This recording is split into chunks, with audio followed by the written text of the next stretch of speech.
Alors certains prennent la forme de grands pylônes tout à fait anonymes qui ne retiennent pas l'attention. D'autres sont greffés sur des édifices qui ont été partiellement convertis à cet usage, au hasard la tour Eiffel, ou encore à Lyon, la tour métallique de Fourvière, vous savez, juste à côté de la basilique du même nom. Sur ce site sont aussi installées les équipes innovation du groupe TDF qui œuvrent pour chercher au quotidien dans leur laboratoire des nouvelles solutions de déploiement de réseau. Alors, il n'est pas très surprenant que TDF ait choisi ce site pour s'implanter. D'abord, on est ici sur le plateau de Romainville, donc on est un petit peu en altitude, ce qui est parfait pour capter et répercuter des signaux, bien sûr.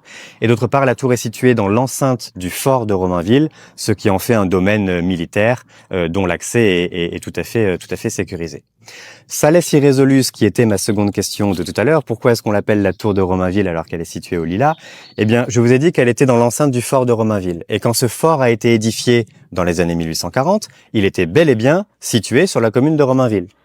Mais par la suite, en 1867, a été créée la commune des Lilas, en grignotant un petit peu du territoire de Pantin, un petit peu du territoire de Bagnolet et surtout une partie non négligeable du territoire de Romainville. Et donc le fort de Romainville qui était à Romainville s'est retrouvé au Lilas. Mais par tradition, on a continué à l'appeler le fort de Romainville. Du coup, bien longtemps après, quand la tour a été construite, comme elle est dans l'enceinte du fort de Romainville, par facilité, on l'a appelée la tour de Romainville, alors qu'elle est au Lilas. Vous me suivez? Concernant la création de la commune des Lilas en 1867, ça fera peut-être l'objet d'une prochaine vidéo.